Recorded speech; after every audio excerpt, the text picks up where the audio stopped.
Oxford Public School welcomes you. Myself Sandeep Nehra, your political science teacher. We are studying about chapter 8 local government. Our next topic is problems of Panchayati Raj in India. तो अब तक हमने किया है पंचायती राज के बारे में, किया है ग्राम सभा, ग्राम पंचायत, उसके बाद म्यूनसिपल कमेटी, म्यूनसिपल कॉरपोरेशन, उन सब के बारे में पढ़ा है। तो इंडिया के अंदर जो पंचायती राज है उसमें प्रॉब्लम्स क्या क्या आती हैं।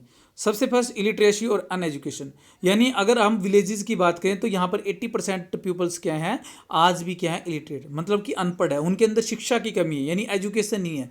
अगर मतलब एजुकेशन नहीं है तो वो लोग क्या है, अपने जो राइट ऑफ वोट उनको मिला है तो उसका सही ढंग से क्या है प्रयोग नहीं कर सकते। आज भी गाँव के अंदर क्या है, आप देख सकते हो कि वोट को खरीदा या बेचा जा सकता है, या फिर क्या है किसी दूसरे तरीके से, या उनको बहका करके, चाहे वो कास्ट के रिगार्डिंग हो, चाहे वो रिलीजियस के रिगार्डिंग हो, वोट वगैरह क्या है लिए जाती है। तो ये हम ये कह सकते हैं कि पंचायती राज सिस्टम को सही ढंग से लागू होने के सामने एक बहुत बड़ी समस्या है कि आज भी क्या है विलेजेस के अंदर जो ग्राम पंचायत है, ब्लॉक समिति या जिला परिषद के इलेक्शन में पार्टिसिपेट करते हैं वो अनएजुकेटेड हैं। नेक्स्ट है greater degree of control in the work. जो दूसरा है कि जो ग्राम पंचायती और ब्लॉक समिति काम करती है पंचायत लेवल के ऊपर या ग्राम क्षेत्र के अंदर जो काम करती है, उनके ऊपर जो वर्क के उनके काम के ऊपर क्या है कंट्रोल बहुत ज़्यादा होता है। यानी कि सेंट्रल गवर्नमेंट और स्टेट गवर्नमेंट अनेक तरह के उनके ऊपर कंडीशंस लगा देती है, तो वो इंडिपेंडेंटली क्या है काम नहीं कर पाती। तो ये कह सकते हैं कि काम क्या है वो चाहते हुए भी क्या है नहीं कर पाती, उनके ऊपर इस तरह की कंडीशन होती है कि वो वेलफेयर वगैरह के काम नहीं कर पाती। तो ये भी इसका एक रीजन है, पंचायती राज की एक प्रॉब्लम है। Do not have sufficient funds. दूसरा उनके पास पैसे की काफ़ी कमी है। आपको पता है कि गांव के अंदर क्या है टैक्सीज वगैरह या इस तरह के कोई भी टैक्सीज वगैरह आप लगा भी लेते हो या ब्लॉक समिति लगा लेते हो, तो उस फंड से क्या है हम वेलफेयर के या एजुकेशन के लिए कोई काम नहीं कर सकते, क्योंकि उससे सिर्फ नामात्र की कमाई होती है। या पंचायतों वगैरह के पास अपनी ज़मीनें वगैरह उनसे भी कोई ज़्यादा क्या है इनकम नहीं होती। तो इसलिए कह सकते हैं कि उनके पास सफिशिएंट फंड की काफ़ी कमी होती है। इस कमी के कारण यानी सफिशिएंट फंड ना होने के कारण क्या है वो अपने विलेजेस का डेवलप नहीं कर पाती, ये भी प्रॉब्लम है। थर्ड है ईवल स्पिरिट ऑफ कम्युनलिज्म। उनमें क्या है आपस में मतलब सांप्रदायिक भावनाएं ज़्यादा होती है, यानी वोट वगैरह होते हैं या तो कास्ट के अकॉर्डिंग या रिलीजियस के अकॉर्डिंग क्या बढ़ जाते हैं। गांव में आप आज भी देखते हो अगर सरपंच का इलेक्शन होता है तो एक गोत्र के या एक कास्ट के लोग क्या है एक तरफ चले जाते हैं, यानी वो दूसरी कास्ट के अंदर कोई अब व्यक्ति खड़ा हो, चाहे वो कितना भी होनेस्ट क्यों ना हो, कितना भी एजुकेटेड क्यों ना हो, अगर वो दूसरी कास्ट का और उनकी कास्ट का कोई कैंडिडेट खड़ा है तो वो अपनी कास्ट वाले कैंडिडेट को, चाहे वो अच्छा ना हो, चाहे वो पढ़ा लिखा ना हो, उसकी बजाय कम हो, तो भी क्या है उसको वोट देंगे। तो कहने का मतलब है कि ज़्यादातर क्या है बेस होता है वो रिलीजियस और कास्ट का बेस होता है। ठीक, तो इस सब के ये सब प्रॉब्लम्स क्या है आज भी पंचायती राज सिस्टम के अंदर क्या है इंडिया के अंदर देखने को मिलती है। तो इनमें सुधार कैसे किया जाता है, इन प्रॉब्लम्स को सुधारा कैसे जा सकता है, यानी क्या क्या रिफॉर्म्स कर सकते हैं। फर्स्ट है एजुकेशन, यानी गाँव के अंदर ज़्यादा से ज़्यादा बढ़ावा किसको दिया जाना चाहिए, एजुकेशन को दिया जाना चाहिए। आज क्या है अभी बीजेपी की सरकार आने के बाद हरियाणा में पहले कुछ स्टेट में थी, राजस्थान में काफ़ी लंबे समय से है, हरियाणा में अभी क्या है 2016 से क्या है एजुकेशन को कंपलसरी भी कर दिया गया। जैसे जनरल कास्ट के लिए सरपंच और पंच के लिए क्या है 8th पास, और क्या है SC ST और वुमेन्स के लिए क्या है 5th पास किया है। तो इस तरह से एजुकेशन जैसे जैसे लोग क्या एजुकेटेड होते चले जाएंगे वैसे वैसे क्या है वो समझ लेंगे, वो रिलीजियस से कास्ट से इन ऊपर से उठ करके क्या है जो व्यक्ति काम करता है, जो पढ़ा लिखा है, एजुकेटेड है, जो सुधार कर सकता है, उनको वोट करेंगे। तो इसलिए क्या है इसके रिफॉर्म से सबसे पहले क्या है लोगों को एजुकेशन प्रदान करना है।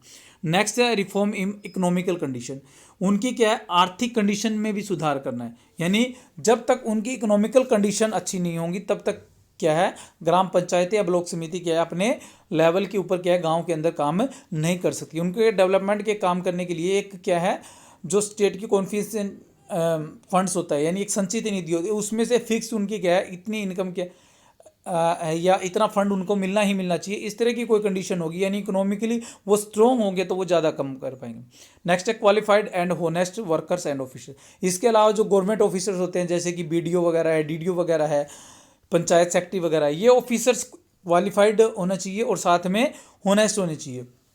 अगर ये क्या है क्वालिफाई और ऑनेस्ट होंगे तो ही क्या है जो पंचायत के मेंबर और सरपंच है इनके साथ मिलकर के अच्छे से काम कर सकते हैं। अगर क्या है यही भ्रष्ट होंगे, इनमें करप्शन होगा, तो ये क्या है ना तो खुद काम करेंगे ना पंचायत को सही तरीके से काम करने देंगे, बल्कि उनको भी करप्ट करने की क्या है कोशिश करेंगे।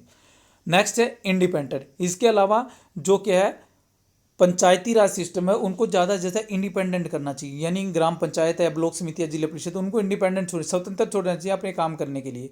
उनके ऊपर जो बर्डन होता है स्टेट गवर्नमेंट का या सेंट्रल गवर्नमेंट का, या जो कंडीशंस लगाई जाती है उनको कम से कम किया जाए, यानी कि उनको क्या है इंडिपेंडेंट कर दिया जाए, वो अपनी मर्जी से अपने तौर तरीके से क्या है गाँव का डेवलपमेंट करें, जिसमें ग्राम सभा का क्या है ज़्यादा योगदान होना चाहिए। लोगों को ज़्यादा से ज़्यादा मोटिवेट करना चाहिए ग्राम सभा के लिए, ताकि वो ग्राम पंचायत को भी काम करने के लिए क्या है मोटिवेट कर सकें, ग्राम पंचायत जो काम कर रही है उसकी जांच पड़ताल कर सकें। तो इस तरह से ये कुछ रिफॉर्म्स है जो हम कर सकते हैं। इस तरह के क्वेश्चन क्या 2 मार्क्स में या मैक्सिमम 4 मार्क्स में पूछे जाते हैं। नेक्स्ट है इंपॉर्टेंस। अगर इंपॉर्टेंस पूछ लिया जाए कि पंचायती राज सिस्टम की क्या इंपॉर्टेंस है, तो फर्स्ट है पीपल्स राज, यानी जनता का राज भी आप बोल सकते हो, सीधा भी लिख सकते हो पीपल्स राज इसको।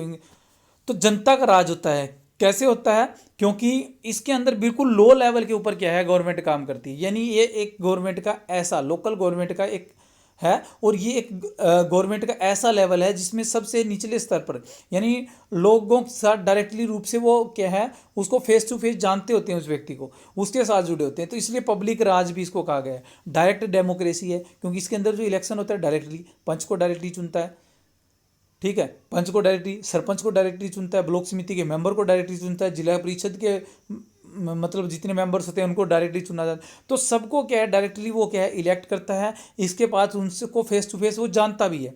तो इन सब के कारण क्या है डेमोक्रेटिक सिस्टम क्या है इसके अंदर ज़्यादा होता है।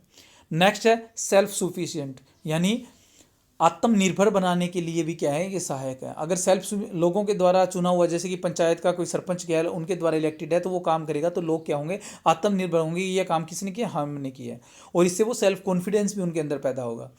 तो धीरे धीरे क्या है इस लेवल से अगर डेमोक्रेटिक सिस्टम अच्छे से लागू होता है तो वो ऊपर के लेवल तक धीरे धीरे क्या है डेमोक्रेटिक सिस्टम से ही जाएगा, नहीं तो करप्शन वगैरह क्या है बढ़ता चला जाता है। नेक्स्ट है पॉलिटिकल एजुकेशन ऑफ एडमिशन, उनको प्रशासन की जो राजनीतिक शिक्षा मिलती है वो इसी लेवल से स्टार्ट होती है। आप देखते हो कि वैसे एजुकेटेड होने के बाद भी लोग क्या है वोटिंग कम करते हैं, जैसे अमेरिका है, ब्रिटेन में, वहाँ आज भी क्या है 50% से ऊपर का क्या है वोटिंग रेशो नहीं है, यानी 50% से ज़्यादा लोग वोट नहीं डालते, जबकि वहाँ पर एजुकेशन क्या है 90 से अबो है। लेकिन इंडिया के अंदर क्या है एजुकेशन सिस्टम कम होने के कारण भी क्या है लोग क्या है एडमिनिस्ट्रेटिव रूप से इससे जुड़े हुए हैं ग्राम पंचायत के कारण, लोकल गवर्नमेंट के कारण, जिससे क्या है उनको ज़्यादा से ज़्यादा पॉलिटिकल एजुकेशन मिल रही है। तो वो क्या है आज अगर हम बात करें तो पंचायत लेवल के ऊपर क्या है 80% से ज़्यादा लोग क्या है वोटिंग करते हैं। एमएलए के अंदर 70% से, एमपी का इलेक्शन आता है उसमें 60% से ज़्यादा लोग क्या है वोटिंग करते हैं। तो इसलिए ये सब किसके कारण है एडमिनिस्ट्रेशन के अंदर जो एजुकेशन मिल रही है वो क्या है लोकल गवर्नमेंट के कारण उनको ज़्यादा से ज़्यादा मिल रही है, वो इंटरफेयर करने लगे हैं गवर्नमेंट के अंदर, यानी वोटिंग वगैरह ज़्यादा करने लगे हैं। तो इसलिए भी क्या है ये पंचायती राज सिस्टम जरूरी, डेवलपमेंट ऑफ विलेजेस, गांव के विकास के लिए भी क्या है पंचायती राज सिस्टम जरूरी है। यानी इनसे क्या है पीपल्स के द्वारा इलेक्ट किया हुआ सरपंच ही क्या है उनका डेवलपमेंट करने की कोशिश करेगा, पब्लिक वेलफेयर के काम करेगा, तो क्या है गांव का डेवलपमेंट ज़्यादा होगा, विलेजेस का डेवलपमेंट ज़्यादा होगा। तो ये इसकी इंपॉर्टेंस थी। इनको नीचे क्या है डिटेल्स में भी दिया गया है, आप पॉइंट्स में इनको लिख सकते हो। Okay, thank you.